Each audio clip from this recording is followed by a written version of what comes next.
Ton ennemi, c'est ton propre sang. La cause du fait que tu tournes en rond, que tu ne réussisses pas, que tu traverses certaines difficultés, certains problèmes, certains manques, certaines humiliations, le fait que tu tournes en rond, cela est caché dans le sang. Amen. Beaucoup font des grands efforts et des fois, ils essayent même d'investir dans leur intellectuel, de faire des grands investissements qui doivent les aider à réussir dans la vie. Et ils finissent frustrés parce qu'ils n'ont pas compris le mystère. Quand vous voyez dans le règne des esprits, lorsque on veut se présenter à des entités spirituelles ou on veut se présenter à une réalité, à certaines réalités ou certains événements mystiques, on se présente au travers le son. Si je dois aller devant la mer, je ne vais pas rester devant la mer et dire « Oh la mer, je m'appelle Esaïe, ceci, c'est là ». Non. Il suffit seulement, quand je viens devant la mer, je me blesse un peu et je verse mon sang.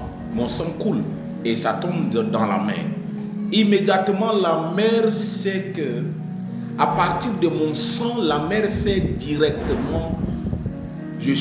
La mer peut déjà connaître mon nom, d'où je viens et de quel lien j'appartiens. La mer connaît qui je suis réellement. Alléluia. Donc quand vous voulez vous présenter à certaines entités spirituelles, notre vraie identité, c'est que nous sommes réellement, ou ce que nous allons réellement devenir là, est caché dans le sang. Il y a certaines personnes, vous allez voir, ils ont l'air très sages. Maintenant, subitement, un grand matin, les gens se rendent compte que la personne est devenue un impudique, ou la personne est devenue un voleur, ou la personne est devenue un ivrogne, ou la personne est devenue un escroc. Et les gens commencent à se poser des questions. Mais qu'est-ce qui est arrivé avec lui? Qu'est-ce qui est arrivé? Alléluia. Donc c'est pourquoi quand vous lisez la Bible, vous allez voir les problèmes que les gens ont eu de famille en famille. Vous allez voir Isaac. Isaac avait marié une belle femme. Et il a eu l'occasion quelque part, et il a menti que ce n'était pas sa femme. Et sa femme aussi a connu la stérilité. C'est la même chose que son père, son grand-père, son père Isaac, son père Abraham avait aussi connu le même problème. C'est une réalité qui était dans le sang. C'est pourquoi il y a des gens qui ne vont jamais devenir milliardaires s'ils n'ont jamais résolu le problème du sang. Amen. Ils doivent briser certaines limites, certains liens. Ils doivent briser cela.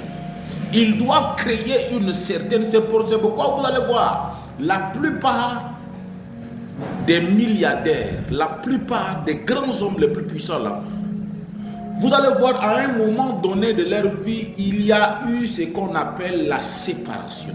C'est-à-dire que la séparation là, c'est-à-dire qu'ils se sont séparés brutalement de certaines réalités avec la famille, avec certaines choses. Amen. Et ça représente un peu le sacrifice. Alléluia. Donc, si tu veux cesser, si tu veux aller loin dans la vie, tu dois chercher à comprendre ta lignée, d'où tu sors, qui étaient tes ancêtres, qui était ton père, et qu'est-ce qu'il était, qui était ton grand-père, et comment ces gens-là vivaient, qu'est-ce qu'ils étaient.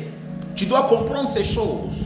Maintenant, quand Dieu veut résoudre le problème de l'homme, Dieu ne résout pas le problème de l'homme à partir simplement des lois. Dieu avait décidé d'abord de résoudre le problème à partir des lois et tout ça là, ça n'a pas marché. Maintenant, Dieu avait compris qu'en réalité, la vie là est dans le sang.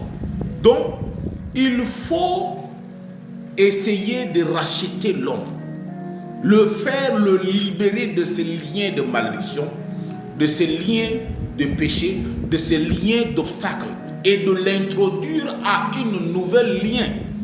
Le Dieu que nous servons, il est le Dieu de liens. C'est comme ça que le sang de Jésus-Christ sera introduit dans le calcul. Alléluia. Donc Jésus-Christ n'était pas venu mourir sur la croix par fantaisie, ni par religiosité, ni pour amuser la galerie. Non. Jésus-Christ a accepté de mourir pour nous donner la capacité d'être attaché à une nouvelle vie. Donc si je suis né de nouveau, si j'accepte Jésus-Christ dans ma vie comme mon Seigneur et Sauveur personnel, qu'est-ce qui se passe? C'est-à-dire que il y a un rachat, on appelle ça, nous sommes rachetés. C'est-à-dire que tu n'appartiens plus à ce lien-là, à cette famille de sorciers, à cette famille d'idolâtres, à cette famille de magiciens, cette famille de prostituées. Même si ta maman était une prostituée, le jour où tu acceptes Jésus-Christ comme ton Seigneur et Sauveur personnel, tu n'as plus le même sang, tu n'as plus le même lien de sang avec ta maman. Même si ton père était un criminel et que tu acceptes Jésus-Christ dans ta vie comme Seigneur, tu n'as plus le même sang. C'est l'un des secrets qui m'a maintenu en bonne santé pendant tout ça. J'ai parlé un moment, j'ai donné le témoignage de ma femme. On était tous les deux de groupe sanguin O+. Amen. En temps normal, on était supposé se contaminer parce qu'elle avait le VIH. Moi, j'avais toujours cette mentalité en mon esprit que j'ai le sang de Jésus-Christ en moi qui coule dans mes veines. C'est pourquoi je ne peux pas tomber malade. C'est impossible qu'une maladie reste dans mon corps. Ce n'est pas possible. Parce que c'est le sang de Jésus-Christ qui coule dans mes veines, qui coule dans mon corps. Donc le jour où tu acceptes Jésus-Christ, c'est-à-dire qu'il y a une transaction dans le règne des esprits.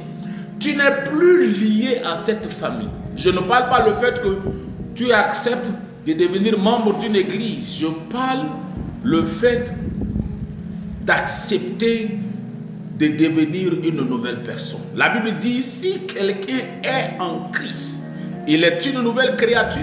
Les anciennes choses sont passées. C'est-à-dire que cet ancien toi, tout ce que tes parents ont fait, même s'ils étaient des sorciers, même s'il y avait une malédiction jusqu'à 4e, 5e génération, jusqu'à toi, cette malédiction ne peut pas te attacher à toi parce que tu es rattaché à une autre lien.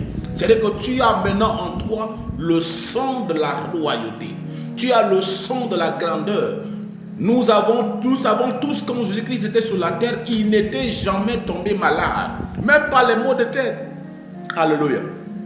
Et c'est ce sang-là qui coule dans tes veines. Alléluia. Qui coule dans ton cœur.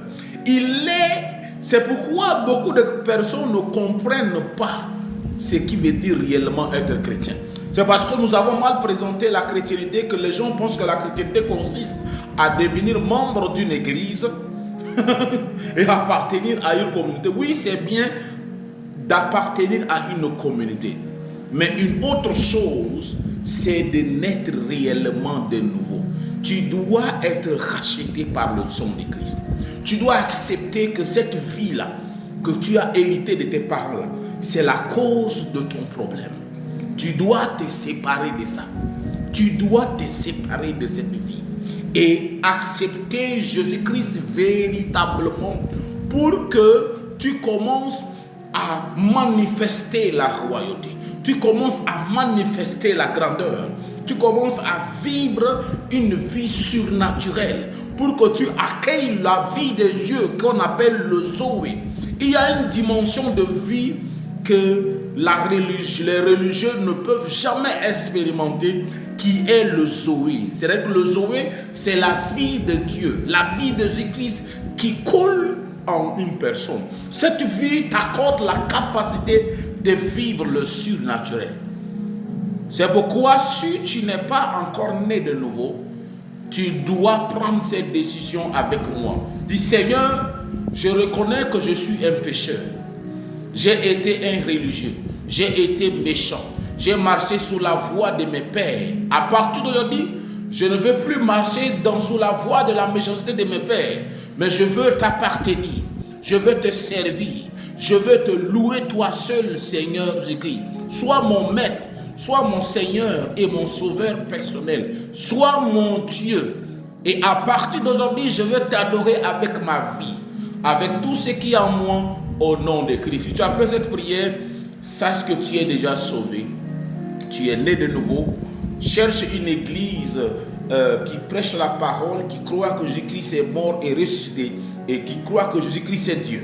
Abonne-toi pour m'encourager dans le nom de Christ, pour faire grandir la page dans le nom de Christ. Amen. Shalom.